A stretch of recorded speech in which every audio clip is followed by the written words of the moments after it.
1989, tandis que le mur de Berlin tombe et que la France fête le bicentenaire de la Révolution. L'Observatoire des politiques culturelles voit le jour à Grenoble. Il est créé dans le contexte de la décentralisation culturelle pour accompagner les professionnels de la culture dans leur nouvelle mission. Ses deux papas sont Augustin Girard, fonctionnaire du ministère de la Culture, et René Risardo, ancien adjoint à la culture de Grenoble.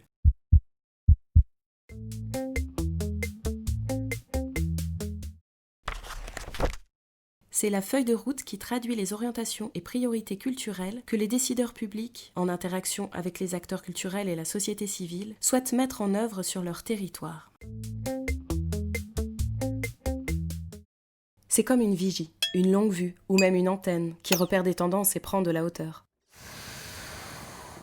C'est aussi un zoom, capable d'observer à la loupe un territoire ou un dispositif. L'OPC explore, il teste, un peu comme dans un laboratoire. Il produit des savoirs et les partage. Il anime le débat et la controverse autour des politiques culturelles. Dans un monde où tout change très vite, il sert de boussole. L'OPC ressemble à un rhizome qui relie une foule de partenaires, du local à l'international. Ministère de la Culture, soutien de toutes ces aventures, collectivités territoriales, opérateurs culturels, monde de la recherche et société civile.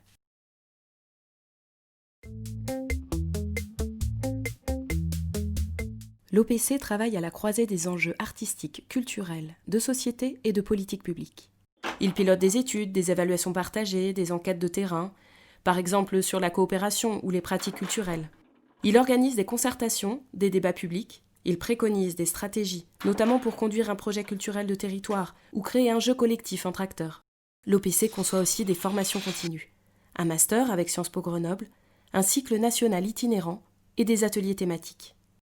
Il produit beaucoup de documentation en libre accès sur son site et publie une revue semestrielle intitulée L'Observatoire, la revue des politiques culturelles. L'OPC travaille sur la coopération territoriale. Métropole, régionalisation, déconcentration, intercommunalité, ville créative, mais il traite aussi des enjeux du secteur artistique et culturel, démocratisation, démocratie et citoyenneté, droit culturel, éducation artistique et culturelle, commun, culture numérique, participation, liberté de création, art et transformation du monde, nouveaux modèles d'organisation dans la culture.